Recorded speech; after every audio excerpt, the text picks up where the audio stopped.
그러면 이제 저희 아래쪽으로 내려와 볼까요? 네. 방배 4동에서 시작해서 지금 사당 2동을 한번 둘러보았고 이제 사당 1동으로 내려가려고 합니다. 사당로 30길 초입이죠? 이수자이 밑에라고 생각하시면 될 것 같아요. 거기서부터 이제 쭉 끝까지 내려가 봤는데요. 이수자이 왼쪽에 보면 요즘 핫한 분식집 하나 생겼잖아요. 정원분식이요. 네, 맞습니다. 요즘 쯔양이 그렇죠. 네.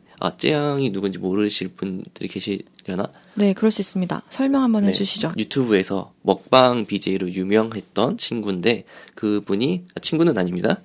그분께서 이제 분식집을 여셨어요. 그 이름이 정원분식인데 여기서부터 이제 길 따라 쭉 이수자이를 지나서 조 샌드위치 우회전을 해서 길 따라 쭉 내려왔습니다. 사실 정원분식 가보고 싶은데 맛이 괜찮다고 하더라고요. 아직까진 줄을 계속 서 있어서 맞습니다. 저희가 못 가봤습니다. 골목에서 거기 식당만 그렇게 앵커스토어처럼 사람들이 이렇게 줄을 쭉 서 있는 모습을 맞아요. 보니까 그 정원분식뿐만 아니라 다른 가게들도 이제 활성화될 여지들을 조금 받을 수 있지 않을까라는 생각도 조금 해봤어요. 저희가 로컬 크리에이터들 취재 다니면서도 느꼈지만 이래서 골목 앞에 앵커 스토어가 있다는 게 되게 중요한 것 같아요. 어떻게 보면 그 유튜브 쯔양이라는 분의 세계관을 공감하시는 분들이 이제 맛으로도 공감을 해보려고 그 가게를 찾아오시는 거잖아요. 그렇다고 볼 수도 있죠. 제가 알기로는 정원분식 생기기 전에도 또 다른 앵커스토어가 있어요. 직장인들이 좀 자주 찾았던 부엌쟁이라는 그런 직장인들 맛집이 있는데 그런 걸 보면은 이런 앵커스토어들이 있다는 게 동네에서 의미 있는 것 같아 보여요. 부엌쟁이는 우리 그때 오징어 삼겹살 볶음이었나요? 맞습니다. 그거 기억하시는군요. 먹은 집이군요. 네. 아, 아마 왜 저 빼고 먹으셨어요? 그게 사당 콘텐츠 처음 시작할 쯤이었을 겁니다. 그러니까 회사를 잘 나오시라고요. 네. 저도 일을 안 한 게 아니라고요. 재택 말고 출근을 하시지요. 근데 보면은 정원분식, 부엌쟁이 그 옆에 있던 스시집도 있었잖아요. 그 스시집까지도 사람이 계속 많이 찾아오는 것들을 볼 수 있었어요. 그래서 여기가 나름 그 사당 이수 쪽에 그 앵커 스토어들이 몰려 있는 곳이구나라는 좀 인상을 받기도 했었거든요. 네, 그렇게 해서 이제 저희가 직장인들이 많이 가는 음식점들을 지나서 골목을 계속 들어가 봤죠. 이제 거기를 조금 더 지나가면은 간판들이 지은 지 오래된 가게들, 오랫동안 자리했을 것 같은 가게들의 간판들을 지나가게 돼요. 맞아요. 처음부터 사로잡는 그 농부 쌈밥집. 맞습니다. 누가 봐도 90년대 만들어졌다라는 느낌을 주거든요. 그 초록색 간판은 정말 인상적이었어요. 네, 그럴 수 있습니다. 근데 그게 끝이 아니었죠. 내려가면서 노란색과 초록색과 막 다양한 색들이 조합이 되어 있는 거리였습니다. 그래서 그러면서 이제 지나가면서 또 눈에 띄었던 게 붓다라는 가게가 있었어요. 그러니까 한국 전통주들을 모아서 판매하는 집인 것 같았거든요. 그래서 한국 술집이라고 광고를 하셨는데 저희 편집장님께 말씀드렸더니 반드시 꼭 가봐야겠다 하셨던 가게였거든요. 여기는 저희가 다음에 가보고 또 한번 소개를 해드리도록 하겠습니다. 코리안 펍이라고 소개를 하고 있는 게 되게 인상적이었고 저희는 이제 사당동 탐방을 보통 점심에서 오후쯤에 많이 하기 때문에 가게 문이 열린 건 볼 수 없었지만 외관도 굉장히 세련되고 그러니까 오래된 가게들 사이에서 지은 지 얼마 안 된 그 가게라는 티가 확 나는 가게여서 한번 가보고 싶다는 생각을 하긴 했었어요. 맞아요. 그래서 그렇게 해서 쭉 내려가면 이제 여기는 사실 주택가의 느낌이 훨씬 많이 나는 곳이었죠. 네. 곳곳에 빌라들이 있었고 또 사람도 상대적으로 그렇게 많지 않았던 것 같아요. 점심시간이나 오후 시간에 갔음에도 불구하고 길에 사람이 그렇게 많지 않았고 또 가다 보면은 진짜 오래된 간판 같은 거 있잖아요. 특히 그 담배 그 판매 써 있는 그 간판 있었죠? 네네. 마트 맞아요. 같은 데 붙어 있었을 것 같은 굉장히 오래된 간판들이 이제 붙어 있기도 하고 그랬습니다. 네, 그리고 세탁소도 엄청 오래돼 보이는 세탁소였죠. 제가 봤을 때 한 1970년대, 80년대 생긴 게 아닐까 맞습니다. 할 정도로 오래된 세탁소도 눈에 들어왔고요. 근데 진짜 상대적으로 골목인데 사람도 없고 차도 별로 없었어요. 그래서 되게 조용한 동네구나라는 생각을 많이 했는데 이제 조금 더 올라가면서 전주전집에 가까워질수록 사람이 조금씩 늘어나더라고요. 맞아요. 그래서 거기는 전주전집으로 가까워질수록 이제 점심에 식사할 만한 가게들이 많아요. 그래서 직장인 분들이 또 꽤 많이 점심시간에 보였는데요. 진짜 한 11시 반에서 1시 사이에 반짝 진짜 바쁘게 오셔서 밥 먹고 바쁘게 나가시는 그런 모습을 자주 볼 수가 있었습니다. 독특하게 아까 차가 없다고 했지만 이 점심시간엔 차가 많아집니다. 저희가 걸어간 그 길로는 차가 사실 그렇게 많지 않았던 것 같은데 그 길을 따라 양옆으로 이제 골목들이 있잖아요. 저희가 그 주변 골목도 탐방을 이미 다 했는데 그 주변 골목 걸어 다닐 때는 정말 차 때문에 한 걸음 갔다가 멈추고 한 걸음 갔다가 멈추고 이러면서 탐방을 해야 됐었거든요. 독특한 동네다. 차가 없는 것도 아니고 있는 것도 아니고. 그래서 저희가 한번 날 잡고 하루 종일 대기를 타면서 파악을 해야 되지 않나라는 생각도 좀 들었습니다. 대체적으로 골목이 주택가에 좀 더 가깝다. 약간 이런 느낌으로 네. 중간중간에 공간 대여하는 곳이나 동호회 같은 거 이런 것도 곳곳에 있었어요. 그래서 좀 특이하다 이렇게 보면서 내려가고 있었죠. 중간에 좀 눈에 띄는 가게들이 있었어요. 뭐 나무로 그 작업하시는 분들의 가게, 그러니까 프랜차이즈가 아닌 개인이 하시는 가게들이 좀 많았어요. 프랜차이즈보다는 개인이 오랫동안 운영했다 하는 그런 가게들이 꽤 많았던 것 같고요. 독립서점도 좀 있었지 않았어요? 어나더라는 독립서점이 있었는데 개인의 출판? 어떻게 보면 독립출판이죠. 개인의 출판이니까. 개인이 글을 쓰고 출판을 할 수 있도록 도와주는 서점이더라고요. 이렇게 이 길을 좀 돌다 보니까 눈에 띄는 게 있는데 약간 이 길 사이에 전국이 지금 다 있거든요. 호남식당, 광주식당, 옹심이 하는 그런 강원도 식당이 있고요. 남원 추어탕도 있어요. 아, 그래서 요 골목이 되게 독특한 분위기일 것 같다는 생각이 들었거든요. 왜냐면 지금 저희가 돌아온 골목 중에는 이렇게 각 지역에 있는 음식점들이 있지는 않았어요. 맞네요. 아, 이 얘기를 들으니까 생각나는 게 있었어요. 저희가 돌아보는 이 지금 사당 1동 구역이 과거에 호남 지역이었나요? 그 이주하신 분들이 되게 많이 자리 잡았던 지역이었다고 설명해 주셨었잖아요. 맞네요. 편집장님께서. 그러니까 그 이주하신 분들이 많다 보니까 꼭 호남에서만 이주를 하진 않았겠죠? 뭐 여러 지역에서 모였겠죠, 사람들이. 그래서 이렇게 다양한 지역의 음식들이 또 한 곳에 몰려있나 이런 생각도 하게 되네요.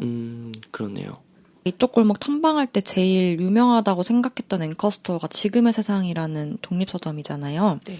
지금의 세상 김현정 대표님이 저희랑 같이 팟캐스트를 하시기도 했었는데 그 지금의 세상을 기준으로 그 안쪽으로는 1인 가구가 엄청 많은 골목이거든요.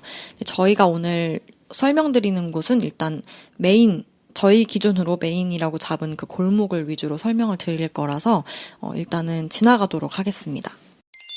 그러면 이렇게 저희가 쭉 지금 일직선으로 내려왔단 말이죠. 이 구역에서는 이제 프랜차이즈보다는 오래 장사하신 분들이 많은 것 같았다. 그런데 이제 그 BHC 치킨을 기준으로 저희가 오른편으로 돌아와 봤는데 여기서부터는 조금 느낌이 또 달라지기도 해요. 물론 여기도 프랜차이즈는 아닌데요. 뭐랄까 되게 오묘한 골목이에요, 여기가. 네, 전주 전집으로 골목의 분위기가 바뀌는데 아마 제가 생각하기에는 여기서부터 2층짜리 상가주택이 좀 많아져요. 네, 근데 그 2층짜리 상가주택의 느낌이 저희가 흔히 아는 80년대, 90년대 지어진 콘크리트 주택 있잖아요. 못생긴 것들. 그리고 페인트만 칠해졌던 아니면 한 90년대 와서 리모델링을 했는데 벽돌로 빨간 벽돌 붙여진 그런 2층짜리 상가주택이 많아지면서 그런 느낌을 받지 않았을까라는 생각이 좀 들거든요. 네, 여기서부터는 이제 간판 정비 사업이 제 생각엔 작년쯤 됐던 것 같아요. 그래서 간판이 좀 정비된 모습들도 볼 수 있었고요. 그리고 굉장히 독특했던 게 이게 사람들이 많이 가는 술집이 몰린 골목도 아니고 생활권이 있는 골목도 아니고 되게 독특하고 애매한 지점의 가게들이 모여 있어서 나오는 분위기가 또 있었던 것 같아요. 맞아요. 이렇게 보면은 저희 갔을 때 정비 사업 했던 가게들 중에 술집도 꽤 많았었잖아요. 그리고 뭐 세탁소도 있고 그 시공하시는 분들도 맞아요. 계셨단 말이죠. 인테리어인데 되게 맞아요. 오래된 인테리어 집이 있었죠. 사이에 막 떡집도 있고 횟집도 있고 막 되게 다양했죠. 네, 그래서 근데 카페도 있었고 되게 네일 하시는 분들도 계시고 진짜 되게 독특하다는 생각을 많이 했어요. 진짜 업종으로 따지자면 모든 업종이 다 있을 것 같은 느낌? 네, 가게가 이렇게 많았는데도 젊은 사람들이 갈 것 같다라고 생각드는 가게는 없었다는 게 좀 특징인 것 같아요. 맞아요. 그리고 저는 여기가 되게 오묘한 골목이라고 표현을 했던 이유가 개선 사업을 해서 간판은 다 최신식으로 되어 있는데 건물은 되게 올드하고 그리고 간판 아래로 보이는 그 가게의 전경이 되게 오래된 느낌을 줬다고 해야 될까요? 그래서 그 두 가지가 동시에 보이니까 뭔가 오묘한 이 골목만이 보여주는 그런 분위기가 있었어요. 외관을 정비한다고 해서 가게 분위기가 바뀌지는 않잖아요. 그래서 아무래도 간판 정비 사업은 외관상으로 그냥 사람들이 지나갈 때 통일감 있게 깨끗하네라는 이미지만 줄 뿐이거든요. 그래서 내부로 보이는 분위기나 아니면 이제 외관상도 간판 아랫부분에 보이는 부분이 이질감이 들었다고 하는 지점은 제 생각 그런 지점에서 있지 않았을까. 그런 생각에서 보면 여기 있는 가게들이 노포가 많을 것 같다라는 생각도 들었어요. 맞아요. 제가 제일 인상 깊었던 게 떡집이었는데 위에 간판은 되게 세련됐는데 밑에는 할머니께서 그 철제 샷시 있잖아요. 드르르르르 하면서 나오시는데 이게 뭐야? 이런 느낌이었거든요. 맞아요. 이 공간을 지금 쭉 내려오면서 공통적으로 느꼈던 거는 사람이 없다. 사실 이게 밥집으로 오기에도 괜찮은 집들이 간간히 보이긴 했거든요. 근데 직장인도 그렇게 많이 보이지도 않았고 뭔가 생활권에 계신 분들이 많이 오는 것도 아니었고 그렇다고 학생이 있는 것도 아니었어요. 가다 보면 여기 중간에 마트도 있거든요. 네. 그런데도 불구하고 뭔가 그 사계시장이랑 비교하자면 사람들이 되게 없더라고요. 그래서 여기는 저녁에 술 먹으러 오는 사람들 혹은 저녁밥을 먹으러 오는 사람들 그런 사람들이 진짜 많지 않을까 생각을 해봤거든요. 이 뒤로 단독주택, 뭐 빌라 이런 게 많아서 퇴근하는 길에 들려서 술을 먹고 가거나 아니면 가는 길에 그냥 마트 들려서 뭐 사간다거나 딱 요런 정도의 느낌이었어요. 순댓국밥집이 조금 많았던 것도 인상적이었거든요. 그러니까 순댓국이라고 하면 보통 아저씨들이 많이 먹잖아요. 그러니까 저희가 생각하는 이미지. 저는 물론 순댓국밥이 소울푸드 중 하나입니다만. 저희 모두 순댓국밥을 좋아합니다. 맞습니다. 근데 이게 순댓국이라고 하는 이미지가 주는 거는 아저씨들이 보통 퇴근길에 뭔가 소주를 혼자서 한 잔 먹거나 아니면은 그냥 친구들이랑 둘이 와가지고 야 순댓국에 소주나 한 잔에 약간 이런 느낌이 들잖아요. 그래서 네. 순댓국밥집이 그렇게 있으면 사람들이 많이 올 것 같기도 한데 없는 걸 보면서 저녁에 혼자나 혹은 둘이서 방문하는 가게일 수도 있겠다라는 생각도 좀 했어요. 근데 또 여기는 되게 다채로운 게 그런 가게들을 지나서 또 가다 보면 어떤 순간부터는 프랜차이즈일 것 같은 가게들이 다시 나오기 시작해요. 그리고 그 구역부터는 저도 사당역에서 술 먹는 약속을 잡으면 항상 가는 구역이 있었거든요.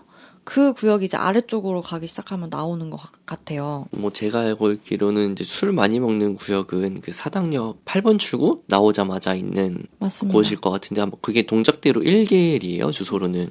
저도 사실 이쪽으로는 그래도 많이 술 먹으러 가본 것 같은데 저희가 간 곳은 이런 메인 같은 스트릿은 아니고 맞아요. 한 블럭 뒤쪽이잖아요. 맞아요. 그래서 저희가 생각할 때 좀 이질감이 느껴지지 않았나. 저희가 다녀온 그 골목을 기준으로 사당역에 가까운 쪽은 약간 유흥가 같은 느낌으로 저녁 식사나 회식이나 아니면 술자리 할 만한 가게들이 많고 그 골목 기준으로 사당역에서 멀어지는 쪽 사당 1동 더 안쪽으로 보면은 오히려 주택가가 엄청 많아지는 느낌이거든요.